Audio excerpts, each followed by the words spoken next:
Hello friends, நம்ம இன்னைக்கு இந்த வீடியோவில் எங்கே வந்திருக்குன்னு பார்த்தீங்கன்னா சிரட்டை பிள்ளையார் கோயிலுக்கு தான் வந்திருக்கோம். மறக்காமல் வீடியோவை ஸ்கிப் பண்ணாமல் முழுவதும் பாருங்கள்.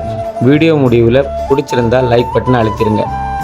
நாங்கள் குலசேகரப்பட்டினம் தசரா திருவிழாவுக்கு போயிட்டுருக்கும்போது கூடங்குளம் தாண்டி பார்த்திங்கன்னா ஒரு பிள்ளையார் கோயில் வரும். இந்த பிள்ளையார் கோயில் நேம் பார்த்திங்கன்னா சிரட்டை பிள்ளையார் கோயில் தான் சொல்லுவாங்க.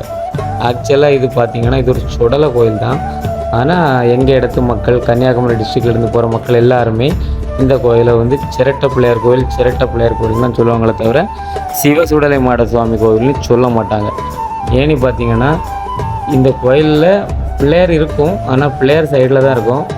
பிரதான தெய்வமாக யார் இருப்பான்னா சிவசுடலை மாட சுவாமி தான் இருப்பாங்க. ஆனால் ஏதோ எந்த பேச்சு வழக்குலையோ என்னன்னு தெரில, சிரட்டை பிள்ளையார் கோயில்னு அப்படி நேம் வந்துச்சு. எங்கள் ஊர்லேருந்து ஒவ்வொருக்கெல்லாம் போகும்போது பார்த்திங்கன்னா மறக்காமல் இந்த சிரட்டை பிள்ளையார் கோயிலில் வந்து சாமிலாம் கும்பிட்டுட்டு ஒரு தேங்காய் உடைச்சிட்டு தான் போவாங்க. இங்கே பார்த்திங்கன்னா எல்லாருமே தேங்காய் உடைப்பாங்க. அந்த உடைக்கக்கூடிய தேங்காயை வந்து தேங்காயை மட்டும்தான் சாப்பிட சொல்லுவாங்க. அந்த சிரட்டையோடு எடுத்துகிட்டு வர விடாமாங்க. ஏன்னு பார்த்திங்கன்னா அந்த சிரட்டையோடு எடுத்துகிட்டு வந்தீங்கன்னா பிள்ளையார் நம்ம கூடால வந்துடுவார். அதனால் சிரட்டையை அங்கே போட்டுட்டு தேங்காயை மட்டும் சாப்பிடணும் பார்த்துருங்க. அதனால தான் இந்த கோயிலுக்கு சிரட்டை பிள்ளையார் நீ ஒரு நேம் வந்திருக்குன்னு நினைக்கிறேன்.